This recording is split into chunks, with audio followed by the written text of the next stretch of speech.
Il s'agit d'un témoignage. Témoignage veut dire témoin. Enfin, ça suppose donc un regard qu'on porte sur une situation qui suppose un observateur. Alors le côté original de ce travail d'observation, c'est que je suis à la fois le sujet principal de l'action du film et en même temps l'observateur de ce même film. Donc un exercice assez singulier, me semble-t-il. Exercice singulier qui est néanmoins un exercice fondamental, puisque c'est l'exercice de base de toute vie spirituelle, en fait. La première chose à faire quand on veut développer un travail spirituel, c'est s'observer. Et c'est un exercice qu'on pourrait confondre avec de l'égocentrisme, mais en fait non. C'est connais-toi toi-même, tu connaîtras le monde. Alors vous connaissez toute cette phrase. C'est pas qu'une phrase en fait, c'est vrai. Enfin, c'est vrai pour moi. C'est-à-dire que ça.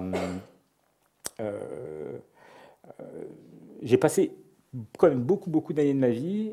J'étais consultant, hein, notamment j'étais chez du personnel, consultant, créateur d'entreprise, blablabla. Et je passais énormément de temps dans le monde. Et j'ai été obligé de freiner pour des raisons que je vais vous expliquer, qui sont en dehors de moi. Comment dirais-je, des aides de l'univers qui étaient. Alors le problème des aides de l'univers, c'est quelquefois ça prend des formes un peu particulières.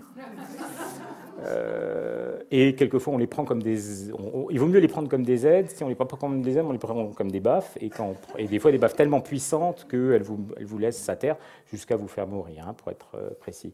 Et donc j'ai eu beaucoup d'aides de l'univers qui ont fait que petit à petit, l'être tricentrique que je suis qui était une machine, a l'impression d'être un peu moins. La plupart des notions que j'ai intégrées au fur et à mesure de ma vie, je me rends compte quand même qu'il y a énormément de choses qui viennent de Gurdjieff. Contrairement à ce qu'on croit, enfin à ce qu'on peut croire du travail de Gurdjieff, pour moi, c'est quelque chose de très lisible. C'est-à-dire c'est très pratique, très concret, et on va directement à l'essentiel. Donc c'est très opératif et très opérant comme grille de lecture. Cela étant dit, donc il y a Gurdjieff, et puis il y a tous les gens que j'ai pu lire, rencontrer, voir au courant de ma vie qui m'ont enrichi, et il y en a quand même un certain nombre, puisque je vais avoir 50 ans l'année prochaine. Je dis à quoi ça me sert d'être en face de vous aujourd'hui. En fait, ça m'oblige à travailler. En fait, c'est des coups énergétiques que je me donne à moi-même à travers votre regard, à travers vos surprises, etc., à travers vos rires quelquefois, qui m'obligent à me secouer et à reprendre la voie telle que je me suis un jour fixé, enfin que je me suis fixé, et que j'ai tendance, par paresse naturelle, mais également parce que les processus, c'est la fameuse loi d'octave, hein, la loi de 7, que vous connaissez peut-être tous. En tout cas, chaque fois que je vois un phénomène, moi en particulier, je sais que si je ne fais pas attention, ça va s'écrouler.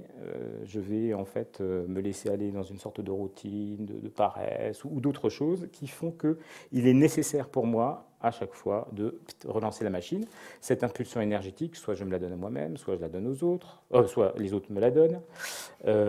Mais en tout cas, je peux travailler un peu plus en conscience et donc j'ai un peu moins besoin de l'univers pour m'aider. Et je me dis, si j'ai un peu moins besoin de l'univers, je recevrai un peu moins de claques, ça sera un peu moins douloureux, et je pourrai avancer malgré tout vers cet objectif que je me suis donné.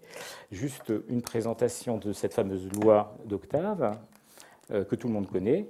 Donc tout processus évolue vers une croissance, une stagnation et puis une régression. Et la seule manière pour éviter... Alors il y a deux endroits où il faut agir impérativement, ici et là.